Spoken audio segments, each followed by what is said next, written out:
In this video, I want to talk about functions, specifically functions with inheritance. So how a function reacts is kind of unique with inheritance, is that a child class will inherit all functions from the parent class based on the access level. So if a function is private, then it's not going to be inherited in the parent class. If it's private, the child won't get it.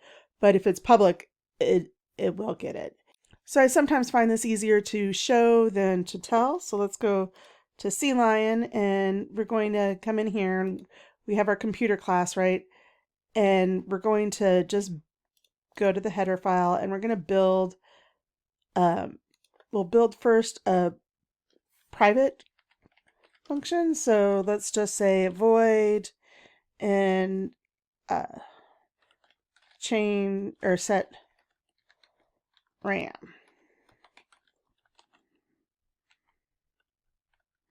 Right? So if we did this and we came over here and we're going to put it in, we need to make the class, so computer set RAM, and it needs a data type, which is void. And so we're just going to say RAM gigabytes equals, and we need to actually probably pass it information, right? So int new size, and we'll say new size. Now I added a parameter and I didn't add it in the header file, so I need to go do that so that it matches, right? Parameters have to match on both. So now it's happy. And so now, right, I can come in here and we can say my PC dot set RAM, and we could put in, right, we set the RAM initially to 32, so now we're going to make it 64. If I could type, right? And you'll see it's not happy. It doesn't like doing this, right? I can't call it from here, and I also can't call it from here of my laptop. And then set RAM 64. Neither one of these are going to be happy. And the reason why, right, is because there's, when we put them in the header file, we put them in the private spot. So if we want to make them accessible, then we're going to have to take that and we're going to actually have to come over here and put it in our public section. And so we can go back to our main. Now it's in the public section. Now you can see it's happy and it will set them just fine. And we could also make this one that's the print.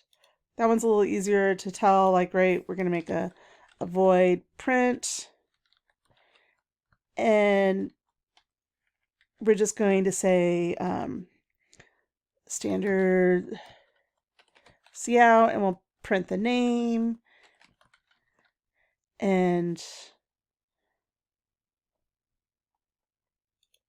we'll print RAM.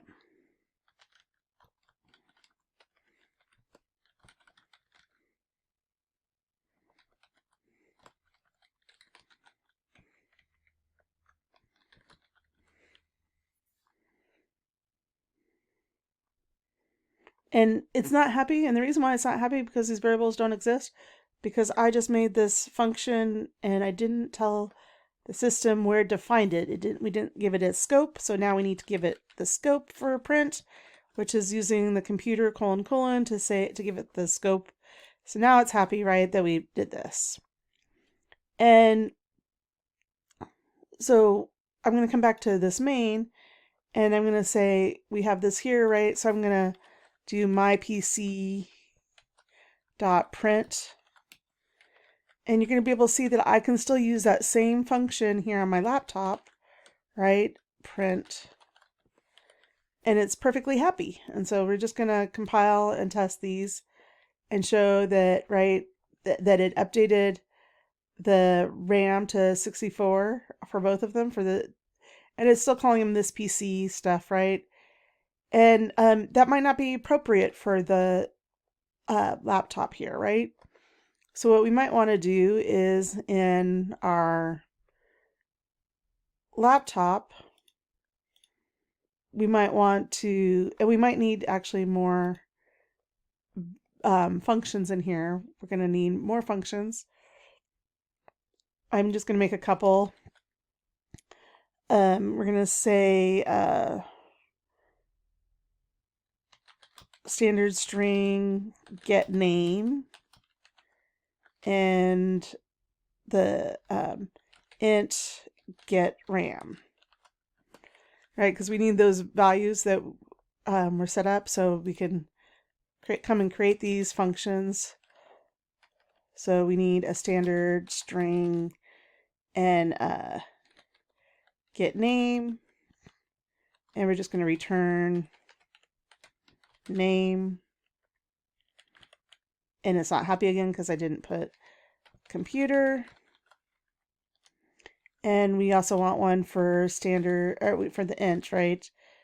Get computer, get RAM, and return RAM gigabytes. So I needed these because I needed functions that were going to be public, right? That we could use in our laptop, because we could come over here in our laptop and we can make a public print. So void print in our laptop, and we could build another one,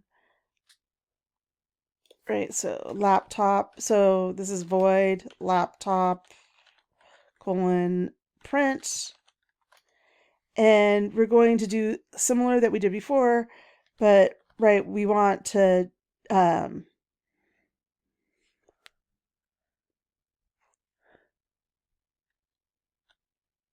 standard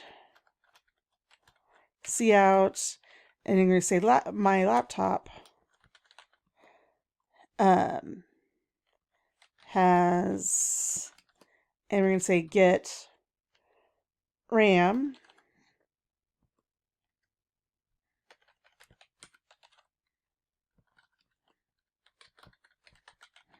and print it out, right? And so now instead of saying like the name, and if we wanted to, we could create a function that says set name, right? But we didn't do that yet. And so you can see, but I have now a function with print on both of them. And what's going to happen is when we compile this and we run it, right, we still have, it goes through and it prints this PC has RAM 64, and then it created the hard drive, built the computer, built the laptop, and then it says my laptop has 64, right? Not really good English, but you kind of get the point here of what's happening is instead of going and calling the computer's print, it called the laptop's print. So you could have things that act differently between the two.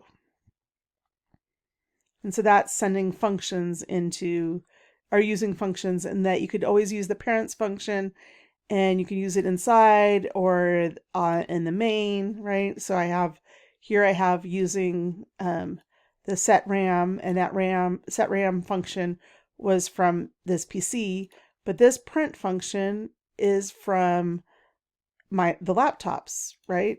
It's using the laptop one, not using the computer's print. So this kind of goes back to the definition of it, right? Is that a child class inherits all of the functions from the parent class.